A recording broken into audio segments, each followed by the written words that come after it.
These are devotions for people at a social distance.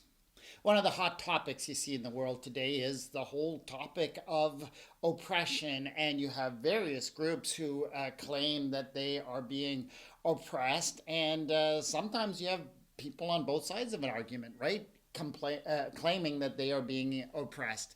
And I just came across a verse in my devotions yesterday, actually, in the book of Ecclesiastes, that might be a helpful rule of thumb when thinking about the reality, the experience of oppression in this world. Ecclesiastes 4, chapter 1. Again, I saw all the oppressions that are practiced under the sun.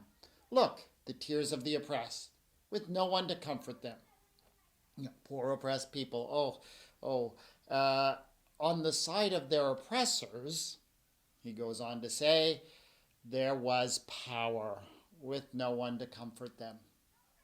And I think there are two key things that we need to draw out of that. He actually gets at the fundamental question of oppression. What is oppression? Where does it come from? And he says that it is a question of power. It is a question, and it is always a question of who has powers. On the side of their oppressors, there was power.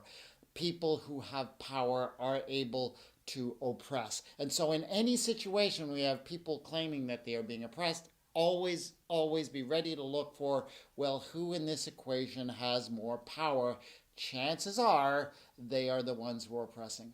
And I'm not going to try and debug all the various situations where people are saying they're being oppressed in the world today, but remember that one. And in particular, remember that one about, on the side of oppressors, there was power. When you have a majority group, a people who have relative amounts of power, who are claiming oppression because they are not enjoying the privilege that they felt they once enjoyed.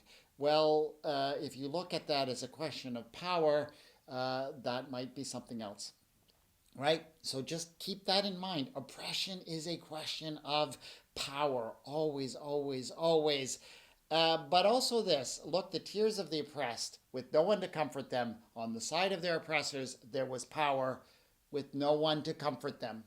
And I'm not quite sure how to read that, how to understand that, but what he seems to be saying is that both when you have oppressed and oppressors, that both are damaged. Both are hurt by that. As we tolerate oppression in our world, as we allow those who have power to use that power to oppress others, guess what?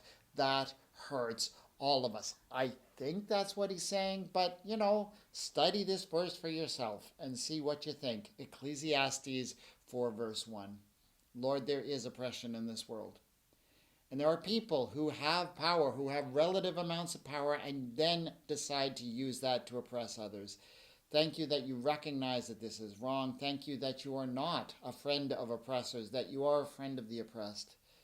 Help us to recognize how the toleration of oppression really just hurts us all. Amen.